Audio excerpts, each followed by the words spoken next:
అక్కడ మమతా బెనర్జీ తరచూ పదే పదే ఈసీని కార్నర్ చేయడంతో పాటు సర్‌కి సంబంధించి అనేక విమర్శలు చేస్తున్నారు. శాస్త్రీయబద్ధంగా లేదని. మొన్న మధ్యన చూస్తే దీనికి సంబంధించి నార్త్‌లో జరిగిన ఎలక్షన్స్‌లో కూడా ఇదే విధమైన దానికి సంబంధించిన విమర్శలు చేయడం జరిగింది. ఏ విధంగా చూస్తారు సర్ మీద వచ్చే విమర్శలు? ఒకటి మమతా బెనర్జీ గారి గురించి మాట్లాడాలంటే మమతా బెనర్జీ గారు అబద్ధాలని ఆలంబన చేసుకొని మాట్లాడుతుంటారు.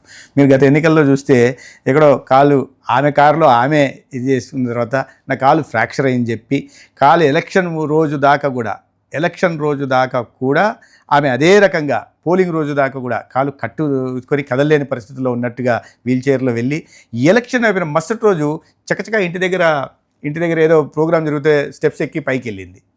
అంటే ప్రజల్ని ఆ రకంగా మోసం చేసే ప్రయత్నం చేస్తున్నారు. ఇప్పుడు సర్ మీద పెడుతున్నారు. సర్ అనేది ఇవాళ కొత్తగా నరేంద్ర మోడీ గారి ప్రభుత్వం తీసుకొచ్చింది కాదు.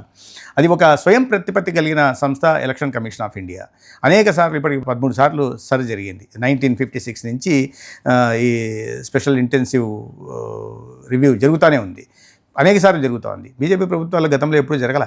2003లో వాజ్పేయి గారు ప్రధానమంత్రి కూడా ఇనిషియేట్ చేశారు, కానీ అది ఒక్కసారే. దాని ముందంతా ఎప్పుడు జరిగినా కూడా కాంగ్రెస్ యూపీఏ అధికారంలో ఉన్నప్పుడే జరిగాయి. ఆనాడు లేని విమర్శ ఈనాడు ఎందుకు చేస్తున్నారు? ఎందుకంటే ఈ అక్రమ చొరబాటుదారులను ఎవరినైతే ఓటు బ్యాంకుగా ఇన్నాళ్ళు చేసుకున్నారో, ఎక్కడైతే దొంగ ఓట్లని చేర్చుకున్నారో, ఎక్కడైతే చనిపోయిన వాళ్ళని కూడా ఓటర్లుగా చూపించి దాని ద్వారా రాజకీయ లబ్ధి పొందుతున్నారో, ఈ సర్ కారణంగా ఇవాళ ఆ ఓట్లు తొలగిపోతే వాళ్ళ పునాదులు కదిలిపోతాయి, వాళ్ళ అధికారం కోల్పోతారు అనే భావంతో చేస్తున్న విమర్శలు తప్పిస్తే అది వాస్తవదూరమైన విషయం. ఏదైనా బెంగాల్లో బీజేపీ రాబోతుంది ఇప్పుడు ఈసారి. ఖచ్చితంగా వస్తుంది భారతీయ జనతా పార్టీ. ఈసారి మళ్ళీ మీ శాఖలోకి వెళ్దాం సార్, వైద్య ఆరోగ్య శాఖలోకి. గతంలో ఎన్నడూ లేని విధంగా, అంటే మీరు ఇప్పుడు వైద్య ఆరోగ్య శాఖ మంత్రిగా దాదాపుగా 21 నెలలు 22 నెలలు పూర్తవుతుంది.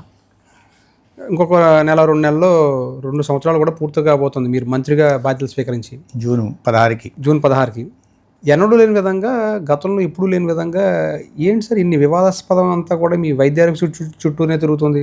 ఏం వివాదం ఉన్నాయి? ఉదాహరణకు చూసుకుంటే కనుక పీపీపీ విధానం 16 మెడికల్ కాలేజీలకి మేము శ్రీకారం చుడితే ఈ ప్రభుత్వం అన్నింటినీ కూడా పీపీపీ విధానంలోకి ఇచ్చేయబోతుందని చెప్పి కోటి సంతకాల సేకరణ వరకు కూడా వెళ్ళారు. దాని మీద మీరు కౌంటర్ ఇచ్చారు. పీపీపీ విధానాన్ని మీరు పదే సమర్థించారు.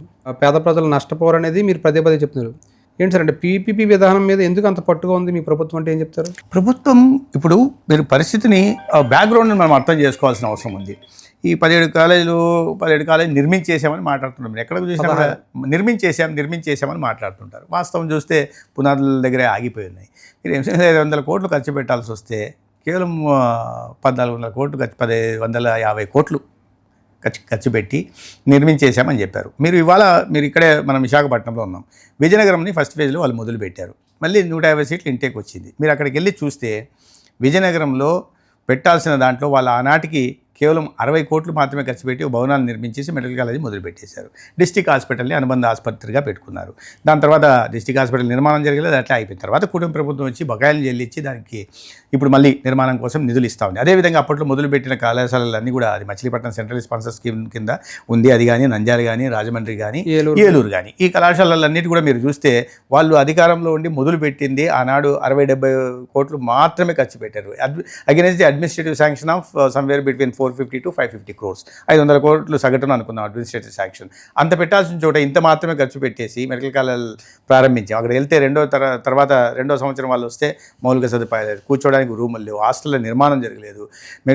మెడిసిన్ ఒక కాంప్లెక్స్ సబ్జెక్ట్, మిగతా వాటిలా కాదు. మెడిసిన్ అనేది నాణ్యమైన వైద్యం ఉండాలంటే దానికి కావాల్సిన మౌలిక సదుపాయాల కల్పన ఉండాలా, దానికి కావాల్సిన డయాగ్నోస్టిక్ ఎక్విప్మెంట్లు ఉండాలా, దానికి కావాల్సిన ఎకోసిస్టమ్ ఉండాలా, కావాల్సిన ఫ్యాకల్టీ కూడా ఉండాలా.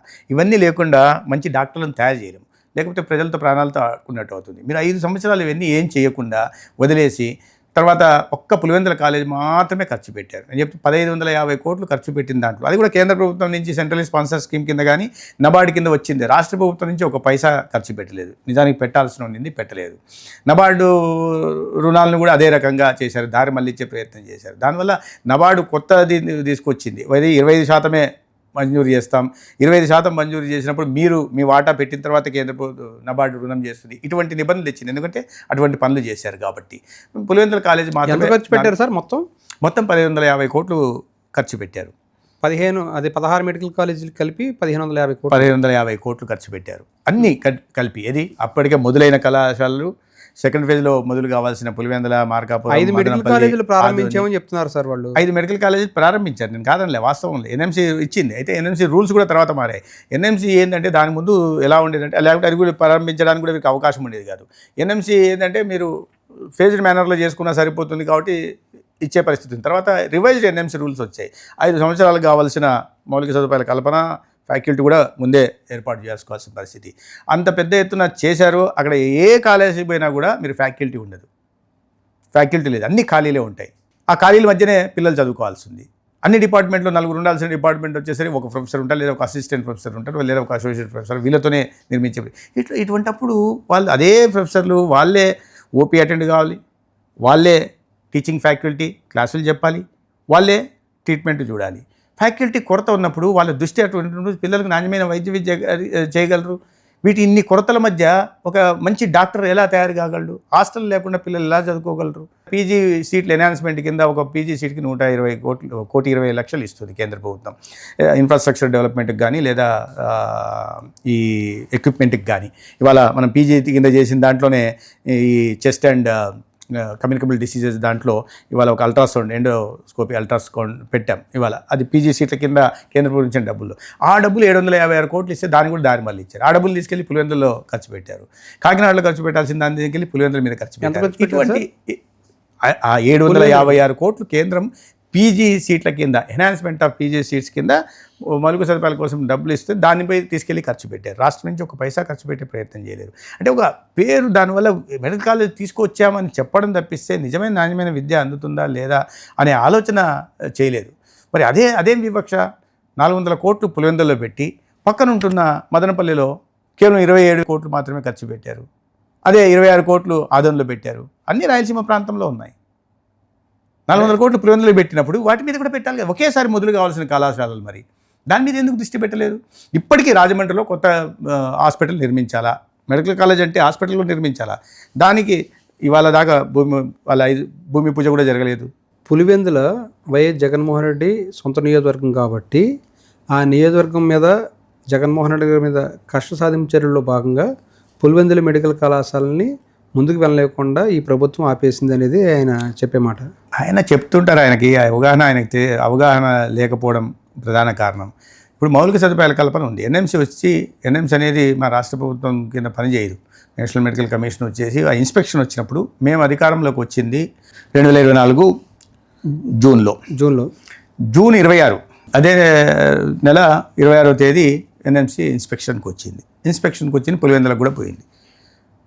వెళ్ళిన తర్వాత అక్కడికి వెళ్ళి మౌలిక సదుపాయాల కల్పన మీద ఇచ్చింది. హాస్టల్ నిర్మాణం కాలేదు, ఆ డెఫిషియన్సీ ఇచ్చింది. ఫ్యాకల్టీ డెఫిషియన్సీ 48% ఫ్యాకల్టీ డెఫిషియన్సీ ఇచ్చింది.